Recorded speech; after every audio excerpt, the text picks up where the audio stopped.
Good morning, student.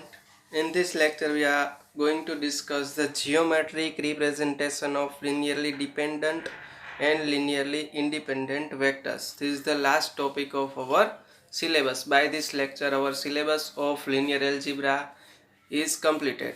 Okay, and also the syllabus of our semester 3 is also completed. So these are the last topic. Okay, so first of all, the definition. Given non-zero vector v, the set of all scalar multiple of v is called the line through v. Okay, નો મતલબ શું, કોઈ આપણને એક non zero vector આપેલો છે અને એના આપણે બધા જ સ્કેલર મલ્ટિપલને કન્સિડર કરીએ તો એવો આખો જે સેટ બનશે એને આપણે શું નામ આપ્યું? This is called the line through the vector V. Okay, હમણાં આપણે ગ્રાફ ઉપર જોશું કઈ રીતે કહેવા માંગે છે. Now the second definition is two vectors v1 and v2 are collinear. Okay, this is the spelling mistake. Two vectors v1 and v2 are collinear if one of them lies in the line through the other. Okay, એટલે કે કોઈ બે vector આપેલા છે તો એ બંને વેક્ટરને collinear ક્યારે કહેવાશે? તો કે એમાંથી કોઈ એક વેક્ટર બીજા વેક્ટરમાંથી જે લાઈન પસાર થાય છે એની ઉપર આવેલો હોય ત્યારે. Okay. Clearly 0 is a collinear with any non-zero vector v. 0 is collinear with any non-zero vector v. કારણ કે કોઈ પણ વેક્ટર માટે તમે જ્યારે એને 0 થી મલ્ટીપ્લાય કરશો તો 0 વેક્ટર તમને મળશે. ઓકે, તો 0 વેક્ટર છે એ કોઈ પણ નોન ઝીરો વેક્ટર સાથે કોલિનિયર હશે. ઓકે, હવે નેક્સ્ટ જોઈએ. There is a result, the set of vectors v1 bar and v2 bar is linearly dependent if and only if v1 bar and v2 bar are collinear. કોઈ બે વેક્ટરનો કોઈ set આપેલો છે જે linearly dependent ક્યારે હશે? If and only if both of these vector are collinear. That is, one of them is a scalar multiple of the other. એટલે કે એક વેક્ટર છે એ બીજા વેક્ટરનો સ્કેલર મલ્ટિપલ હશે ત્યારે બંને વેક્ટરને કેવા કહેશું આપણે? કોલિનિયર કહેશું. અને બંને વેક્ટર કેવા થશે? લિનિયરલી ડિપેન્ડન્ટ થશે. એના માટે આપણે એક્ઝામ્પલ કન્સિડર કરીએ તો બે વેક્ટર કન્સિડર કરીએ. v1 is equal to vector 2 2 and v2 is equal to vector 4 4. Okay, so vector v2 is here, v2 is equal to 2v1. Okay, we can write as v2 is equal to 2v1. Okay, so v1 and v2 are linearly dependent vector because one of them is scalar multiple of other. But if we consider v3 is equal to 3 7, then v3 is not scalar multiple of v1 as well as v2. v3 છે v1 અને v2 ના કોઈ scalar વડે multiply કરશું તો મળશે નહીં. Okay, so v1 and v3 are not linearly dependent as they are not on the same line. Okay, કારણ કે બે સેમ લાઈનમાં પણ આવશે નહીં. હવે ગ્રાફિકલી જોઈએ કઈ રીતે રિપ્રેઝેન્ટ કરે છે. ઓકે, તો તમને ગ્રાફ દેખાય છે, X axis, Y axis, R2 space. અત્યારે આપણે R2 સ્પેસમાં છીએ. ઓકે, હવે પેલો વેક્ટર v1 શું હતો આપણી પાસે? 2 2. v1 is a vector 2 2 and v2 is vector 4 4. You can see v2 is vector 4 4. Okay, so now what is the line through the vector 2 2? Line through the vector 2 2 is the set of all scalars multiple of vector 2 2.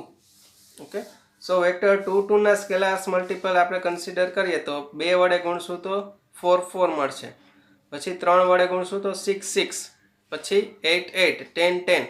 Okay, તો આ બધા વેક્ટરમાંથી જે આપણને line L મળી છે, okay, this is the line through the vector 2 2.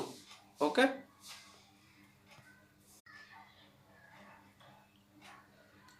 સો આપણે જે vector બે વેક્ટર આપણે કન્સિડર કરેલો 2 2 એના જેટલા પણ સ્કેલર મલ્ટિપલ મળશે એ બધામાંથી એક લાઈન પસાર થશે. તો એ લાઈનને આપણે શું કીધું? Line through the vector 2 2.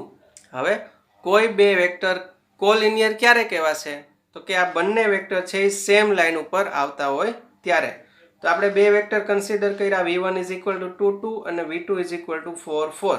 કે બંને વેક્ટર છે એ સેમ લાઈન ઉપર આવે છે.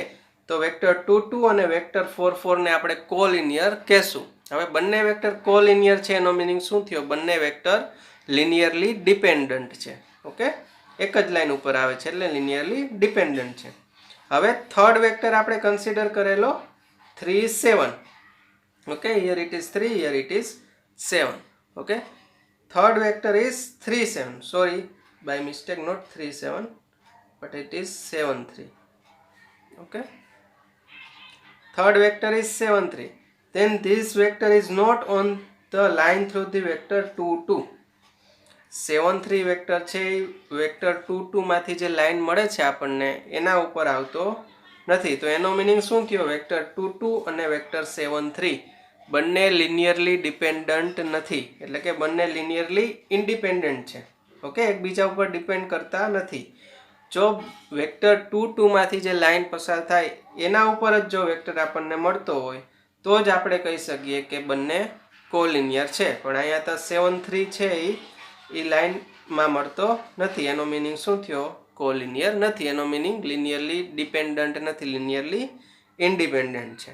Okay, so this is the geometrical representation of linearly dependent and independent vectors in R2 space.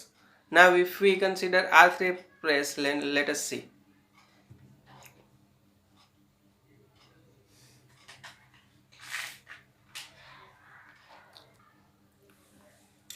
Now the definition. Now we are going in the R3 space. Given two vectors v1 and v2 which are not collinear. કે બે vector આપણે v1 અને v2 consider કરી લીધા જે collinear નથી. then their span of set v1 and v2 is called the plane through the vector v1 and v2. કોઈ બે વેક્ટર છે જે કોલિનિયર નથી તો એ બંને વેક્ટરનો આપણે જે સ્પાન કન્સિડર કરશું એ સ્પાન કેવો થશે? કોલિનિયર થશે. સોરી, નોટ કોલિનિયર, પણ એ સ્પાન જે મળશે એને આપણે શું કહેશું?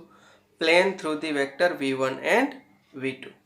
Okay, now the second definition. In three vectors v1 v2 and v3 are coplanar if one of them lies in the plane through the other two.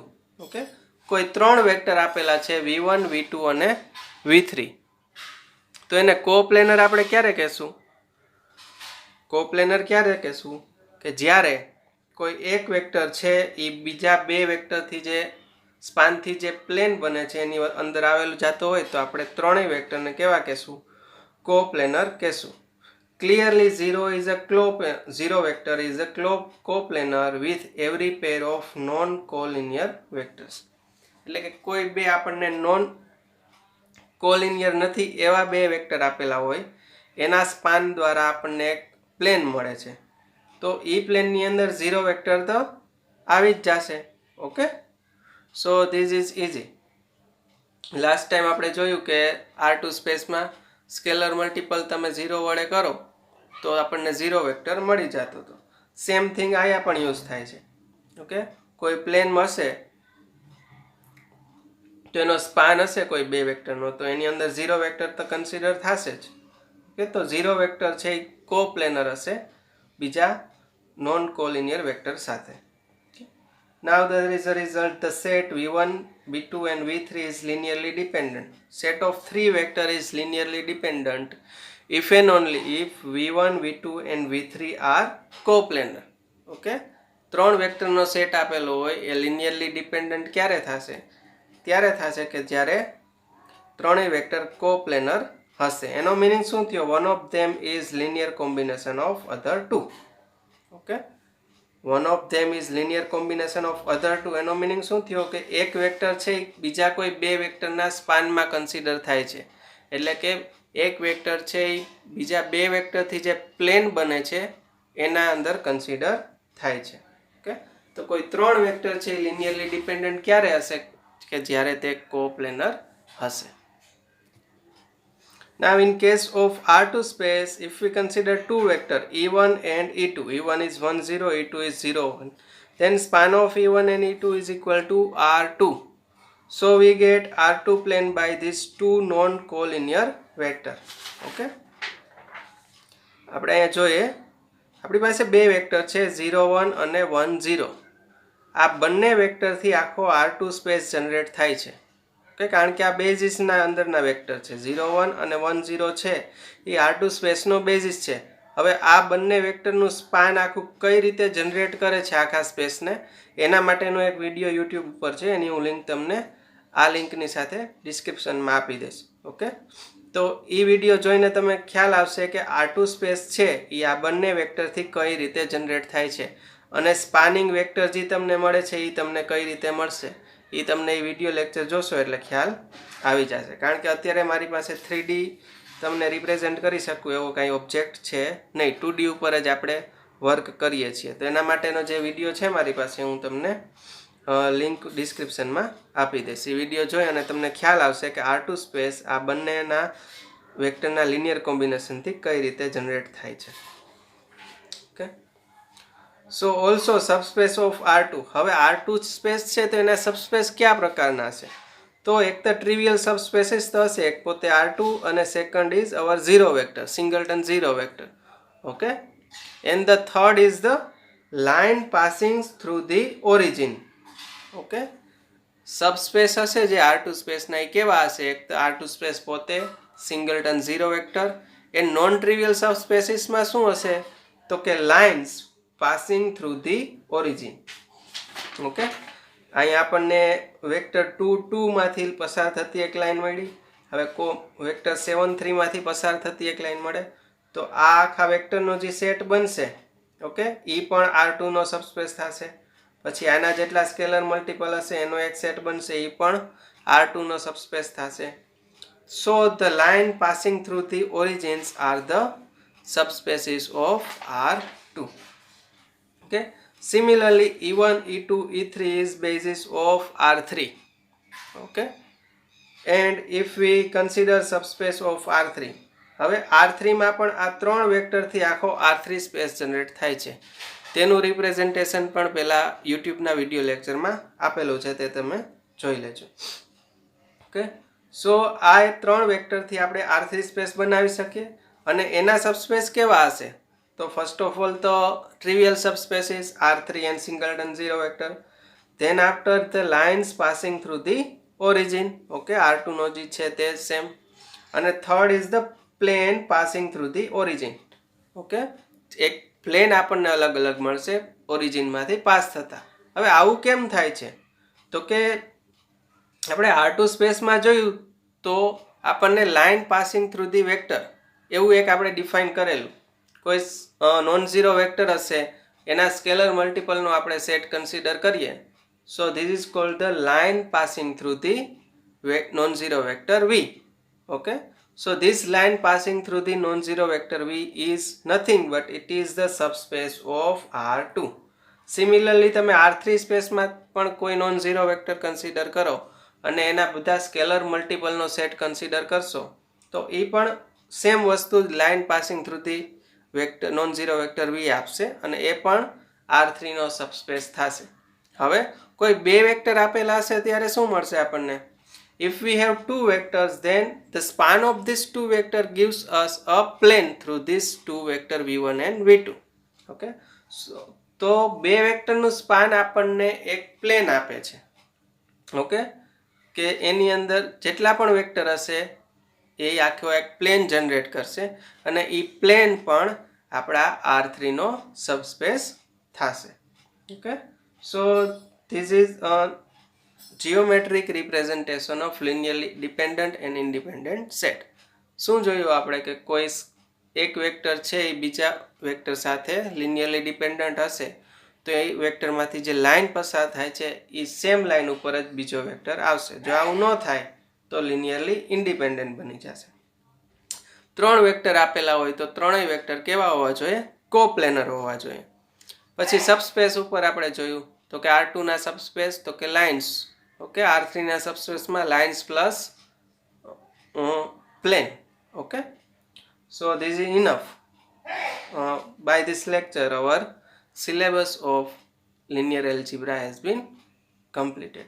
આપણો last topic હતો અને જે મેં તમને કીધું કે આ બે વેક્ટર 1 0 અને 0 1 થી આખું R2 સ્પેસ કઈ રીતે જનરેટ થાય એની લિંક હું તમને આપી દઈશ. ઓકે, યુટ્યુબ ઉપર એ લેક્ચર પણ તમે જોઈ લેજો એટલે તમને વધારે ક્લેરિફિકેશન મળી જશે.